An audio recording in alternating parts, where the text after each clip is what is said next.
Welcome back to the Male Playbook, guys, your one-stop shop for navigating the crazy world of relationships. And, let's face it, we've all been there. That curiosity about infidelity. Ooh. Why does it happen? Oh, yeah, it's like the forbidden fruit, right? Wrapped in all that guilt and secrecy. But let's be honest, it's more common than we'd like to think. And that's what we're tackling today. The biology of betrayal.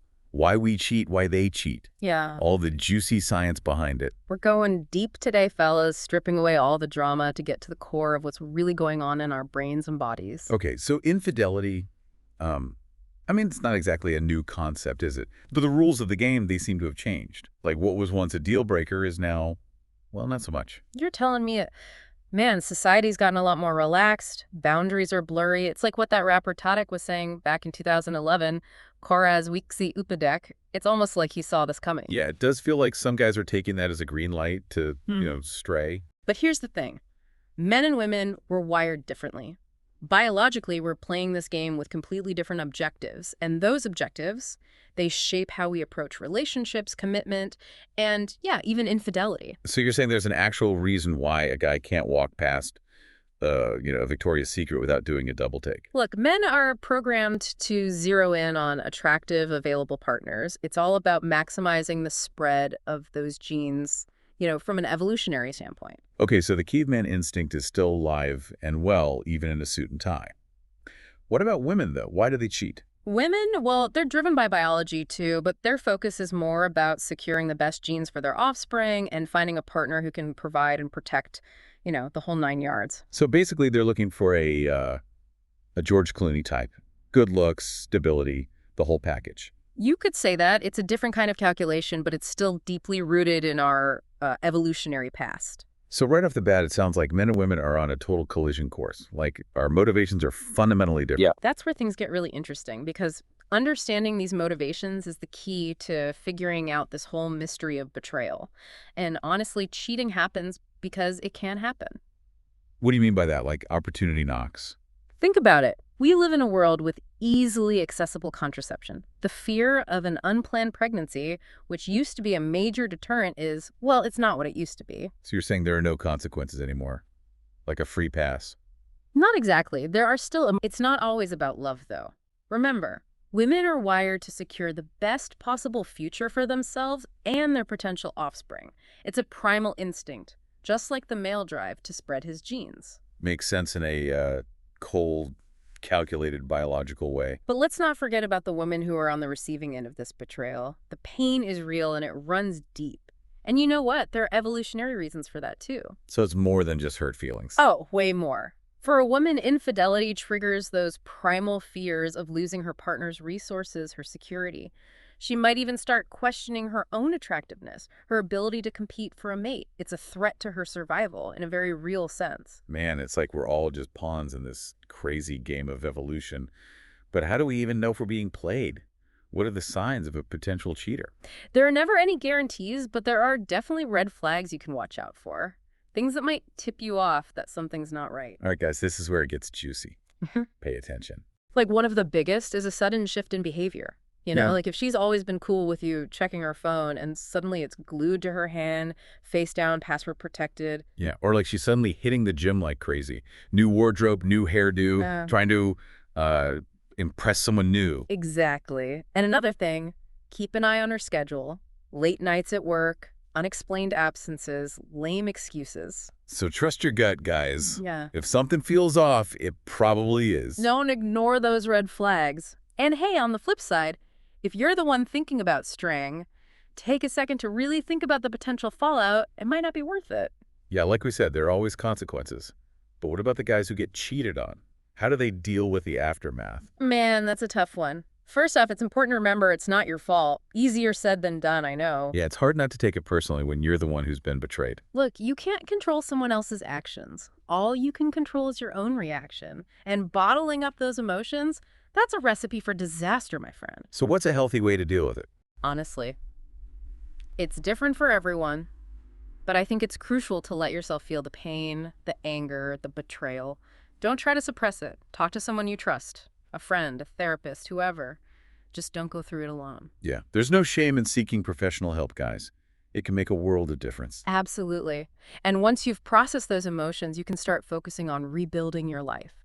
Focus on yourself, your goals, the things that bring you joy. So basically channel that negative energy into something positive. Exactly. Turn that pain into fuel. Hit the gym, focus on your career, pick up a new hobby, whatever helps you rediscover yourself and move forward. This is great advice for picking up the pieces, but what about preventing infidelity in the first place? Any tips for our listeners on how to keep their relationships strong? The foundation of any strong relationship is open and honest communication. It might sound cliche, but it's true. Talk to your partner, share your feelings, your needs, your fears, and listen to hers. Keep those lines of communication open, clear, and consistent. Exactly. And don't let the romance die. Date nights, little gestures of affection, keeping that spark alive. It's easy to let those things slide when you're in a long-term relationship, but they're so important. It's like that saying, relationships are like sharks. They got to keep moving forward or they die. Huh, that's a good one. Hmm. But seriously, make time for each other even when life gets crazy. And if you're hitting a rough patch, don't be afraid to seek professional help. Couples therapy can be a game changer. So communicate, keep the romance alive, and don't be afraid to call in the reinforcements if you need them. Those are the keys to the kingdom, my friend. But let's get real for a second. We've talked about the emotions, the biology, but what about the practical side of things? You mean like what to do if a guy suspects his partner is cheating? Right. How to get to the bottom of it? Exactly. It's natural to want confirmation if you have those suspicions. But before you go full-on Sherlock Holmes, let's talk about doing things the right way. Of course, we're not advocating for stalking or hacking into someone's phone. Got to stay on the right side of the law, guys. Right. But there are legal and ethical ways to gather information. For example, if you share finances, you might notice unusual spending patterns. Ah, the classic mystery money trail. Exactly. Secret credit card charges, unexplained withdrawals, that sort of thing. Or you might notice inconsistencies in her schedule, unexplained absences, late nights at work that don't add up. Those can be red flags, too. So basically, pay attention to the details. Trust your instincts. Yes. And if you're really concerned, you can always consider hiring a private investigator. That's an option, but it can get expensive. It can, but it's a legal and ethical way to get concrete evidence. Sometimes you need that peace of mind, one way or another. All right, guys, we've covered a lot of ground here. From the primal urges driving infidelity to the practical steps you can take to protect yourself, and even how to deal with the fallout. Remember, knowledge is power. The more you understand about the dynamics of infidelity, the better equipped you'll be to navigate those treacherous waters. Exactly. Make smart choices, communicate openly, and don't be afraid to walk away if you're not getting what you need from a relationship. Well said. Know your worth, fellas. Now, before we wrap up, there's one more thing we need to talk about.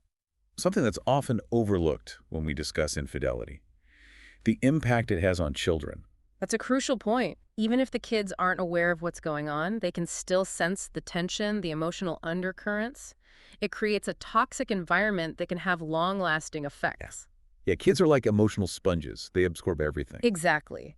They might not understand the specifics, but they can feel the shift in the family dynamic, and that can lead to feelings of insecurity, anxiety, even anger. So how do you handle this situation if you have kids? What's the best approach?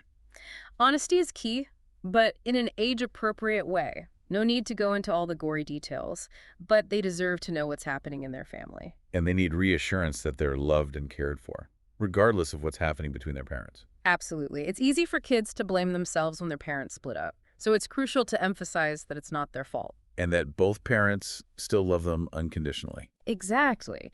And if you're struggling to navigate this terrain, don't hesitate to seek professional help.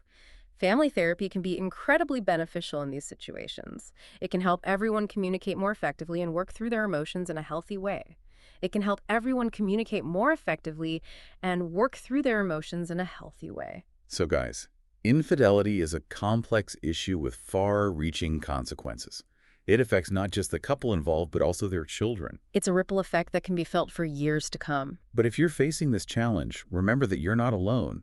There are resources available to help you through it. And communication is key. Talk to your partner, talk to your kids, talk to a professional. Just keep those lines of communication open. All right, guys, that's some heavy stuff. But sometimes you got to face the hard truths head on. And remember, there's always light at the end of the tunnel. Even after infidelity, it's possible to heal, to grow, and to build a better future.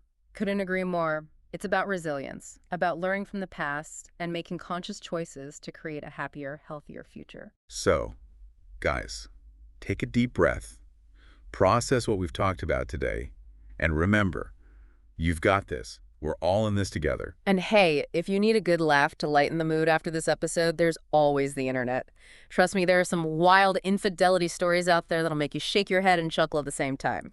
All right, fellas, that's it for this episode of the Male Playbook. We'll see you next time.